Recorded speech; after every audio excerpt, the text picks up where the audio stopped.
So let's have a look at what happens if dopamine is increased in the mesolimbic nervous system. So dopamine has 4 nervous systems. The one that we're going to have a look at is the mesolimbic one. What happens when dopamine is released in that? Well, it comes down to what I just said about the apple. It is the anticipation of reward. It drives things like motivation, drive, and desire. So I'll put it simply like this. If you're standing in front of an audience and speaking, and people start yawning, people start going, I don't want to focus, I can't do this, it's too many slides. Have you ever been in a presentation and you've seen at the corner of your PowerPoint, it's like 67 out of 97 slides, and you're like, I can't take it, don't give me any more. Their brains are literally going, give me dopamine, give me dopamine, give me dopamine, I need dopamine, man. What is their solution? They start daydreaming. That's one way to create dopamine.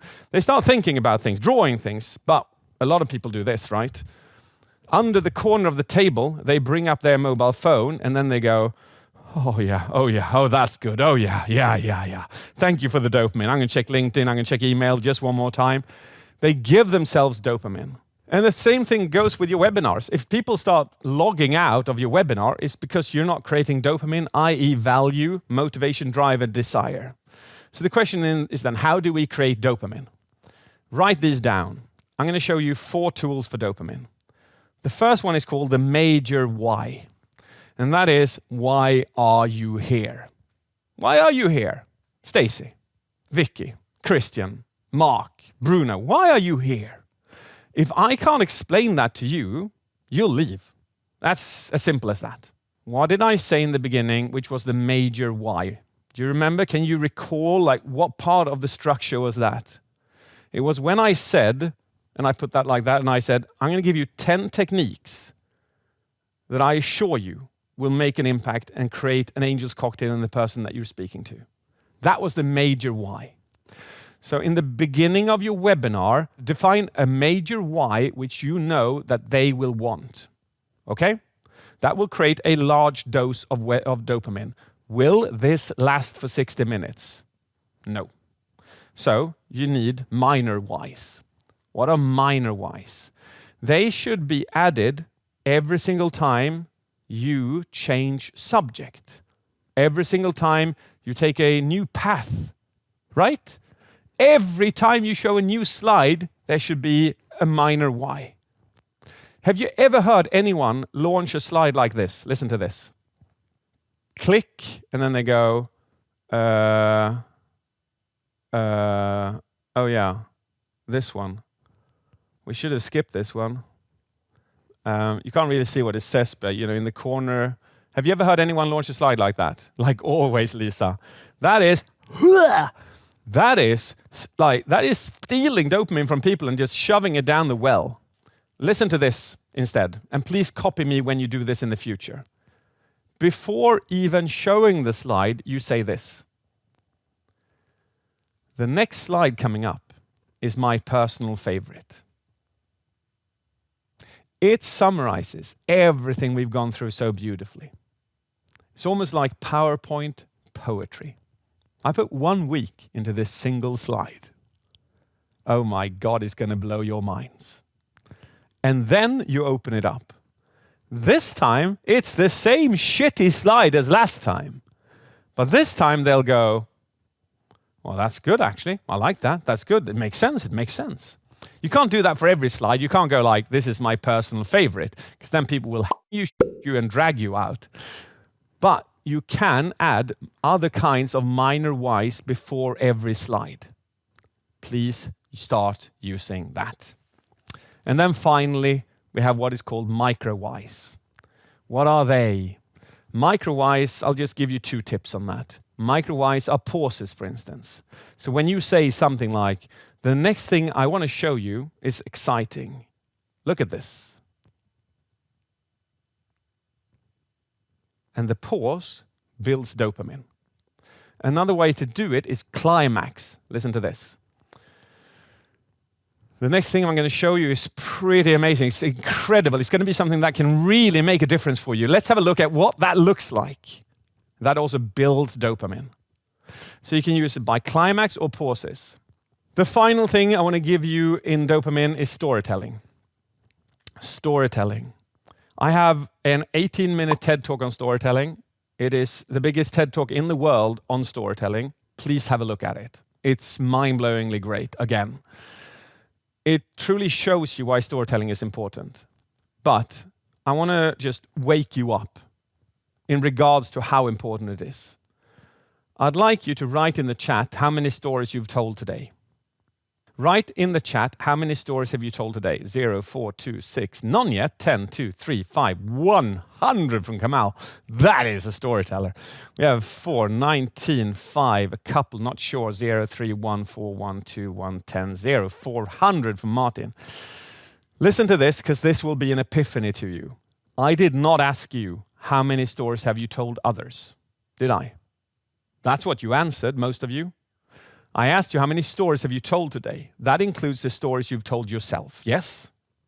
So the question then is, how many stories have you told to yourself today? Well, in our time source is 12:30. You have literally told 500, thousands. Yes, every time you go to the toilet, you simulate a story. When you're out driving, I hope to God that you are simulating stories in your head when you're overtaking, because you're going like, if I overtake here, I die. If I overtake over there, I will survive, right? So, you see your entire life based on stories, my friend. Your entire life. And so does the people you speak to. When you do a webinar, they don't see data. They don't see stats. They don't see charts in here. They translate everything you say into stories. As soon as I did the sell the slide, there were so many of you picturing yourself doing that, right? How many of you did that? How many of you pictured yourself selling a slide like that in your next presentation? So all of you, because you told an internal story. Therefore, storytelling is absolute key, because it's the way we see the world. So let's have a look at the last thing when it comes to dopamine, which is this. What is your apple, my friend? What is your apple? Because it's such a key thing to answer in life. What is your apple? I'll ask you a different question which clarifies it a bit. And it goes like this. Who's going to get rich? And I want you to picture this. The person, you, delivering a webinar, the thing in their mind is this. How can I sell to them to get rich? That is their focus. Option number 2 is that their apple sounds like this instead. How can I make them rich? You see the difference? How can I teach you as much as humanly possible in 1 hour to make you rich? Richer. How can I give you techniques, Magnus Larsson, that I know will help you to earn more money in your next webinar? How can I do that in 1 hour? Is there a difference between these two personalities? Do they sound different? Do they act differently? Do they use different words? Absolutely. If your focus is moving other people, you will be perceived as more genuine. You will be playing the long game, which means that people will come back to you because what you taught them actually worked. I'm not saying it's bad to have your own apple focusing on becoming rich yourself, but when delivering a presentation or a keynote or a webinar like this, please focus on the other person. So, presenter mastery. What is it? Well, it looks like this. This is what it looks like from my end, more or less. This is you, this is me. That happens every single week, more or less. But let's go back to the Yacht and describe 3 things I want you to learn. Even if you don't pick me as your teacher, please learn these. So you have the sail, you have the captain. In Presenter Mastery, we focus on 3 things. Mindset, content, and delivery. Please become good at all 3 when delivering webinars. That is our focus. We boil it down to that these are the 3 most important elements. Mindset is that of the captain of the yacht. If your mindset is filled with testosterone, if it's filled with dopamine, when you walk into your webinar, you will take that freaking yacht and you will sail it from Malta to the UK because you're such a good captain. But if you walk in with a shitty mindset, low levels of testosterone and dopamine, you'll get lost and you'll head down to I know, the Galapagos Islands, and that's not a bad thing either, I guess, but it wasn't where you were intending to go. So mindset, learn more mindset tricks, just as the one I did with you on testosterone and the ones we've done throughout, because then you'll become a good captain. Use the spices. Learn how to create good content. We've just scratched the surface of what I can give you, but if you have got great content, you'll put a big sail on your boat. If you got shitty content, your sail will be so small you barely get out of the harbor. No, I'll put it like this. Your content may be brilliant, but you're not packaging it right. That's a core difference. And then finally, we have delivery, which I refer to as the hull of the boat. If you use a lot of filler sounds, if you don't use pauses, if you're a tumble dryer with your hands, if you keep pacing backwards and forwards, you will have so many holes in your hull that it doesn't matter if you have great mindset and great content, your boat will still go tragically slow. So as I said, if you don't pick me, if you pick somebody else to learn from, please focus on these 3 things to become excellent on stage, in presentations, and your webinars. I'm going to describe just 4 things that are contained in Presenter Mastery. What I'm most proud over is my 3rd TED Talk. Have a look at that as well.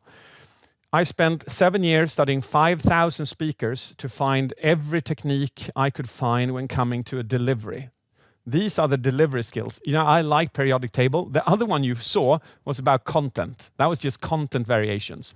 This is delivery variations. So you have pauses, you have volume, you have functional gestures, and so on. The first step of the Presenter Mastery program is that you send in a video of yours to us. We will put it through an analysis and pinpoint every single one of the 110 steps to tell you exactly which you are lacking, exactly which are your biggest problems, and exactly where you have your greatest growth potential.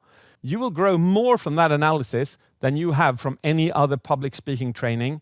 Well, I can't say that. There may have been some, but it's very few people in the world who analyzes 110 skills of every person. So that's step number 1 in Presenter Mastery. Now, step number 2 is 20 hours of pre-recorded material. No, I'll put it like this. I've been doing this for 25 years, my friend. 25 years. I have summarized those 25 years into 20 hours. That's my life. If I die, that's me, right?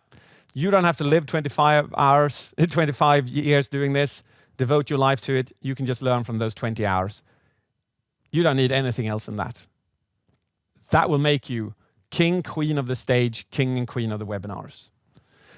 The third thing is that you'll have a forum. All of these awesome people here today, how about hanging out with them more? The people in the program are driven, they love it, they love the energy, they are equally minded. So you'll gain friends from all over the world. Like just a month ago, 20 of us gathered in Austria to meet up. So it's an opportunity of getting feedback, getting to learn people, getting a bigger network in your world. And it's all included in Presenter Mastery. This, my friends, is, however, the absolute best of the entire program. You will get a total of, I know it's insane, it's a total of 72 live sessions in 1 year. 72 live sessions. You will get a schedule for these sessions. You can go, oh, I want to see that. That's super interesting. Oh, I want to do that one with David. It's on business storytelling. Oh, I want to do that one. It's on oxytocin. I want to learn about that. So you can pick them. They're between 1 and 2 hours. We did one yesterday evening from here to all of the people in the current Presenter Mastery program. The next step now for you is this. If you're serious and you want to grow, click on the link, book a call. You will come to one of my colleagues, which either will be sitting in that room or that room. You get to describe what you need, what you want to accomplish. There's nothing else going on in the program. We are not actively selling it. We just want to listen to where are you, what do you need, and can Presenter Mastery do it for you? And then you'll get the decision if you are accepted or not accepted. The people in the program, the thing we want is them all to be equally driven so that all of you help each other. We don't want people to just come in and attend once, then we don't want you in the program. So again, click the link if you're serious.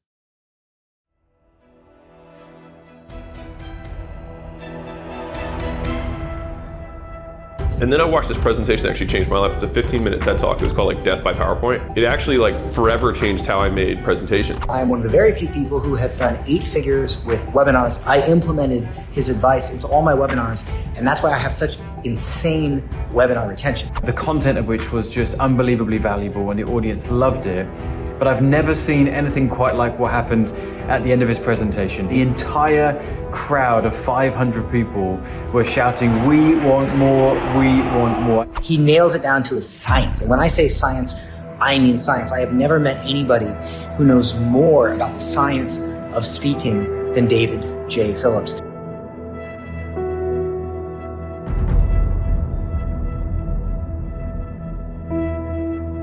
I often experienced presentations as purely guided reading of PowerPoint slides.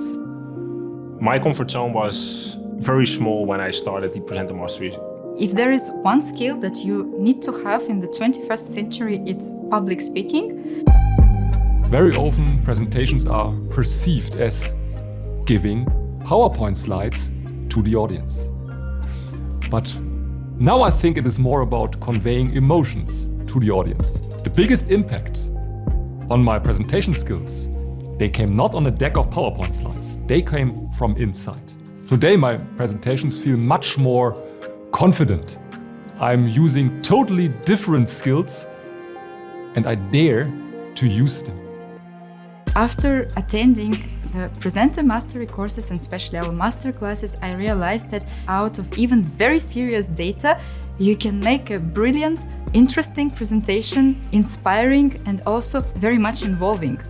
It is a very good skill to be able to deliver something comprehensive in an easy way that everyone can understand, even who is not involved in your topics, for example. It changed my life completely. So I'm doing things in the presentation and the communication skills that I didn't imagine before. I just wanted to get better at giving presentations at work. But it enabled much more inside of me. So recently I got the opportunity to give a workshop for a lot of project managers at my company. And I just went in there, I thought, okay, let's go out of my comfort zone and give this training. And the feedback that I got was so good. It made me so proud that I can really give a good workshop about presentation skills that I want to do more in that. So before I joined Presenter Mastery, I was comfortable in my working room, very comfortable. But I didn't expect, and this is, it's an enlightening moment that now I can see myself on a bigger stage. Actually, on a big stage with a big audience, as a keynote speaker, a public speaker, that wasn't in my mindset before. And that idea and myself feeling more comfortable doing it and even competent doing it. That is the effect of the Master Presenter for me. I'm so happy that I've taken this course. Honestly, I'm so happy because I see so much benefit. If you are thinking about joining Presenter Mastery, I would say definitely yes. Do it. Definitely yes. It's not a question, you should do it. Just do it, but be prepared that this might change your life.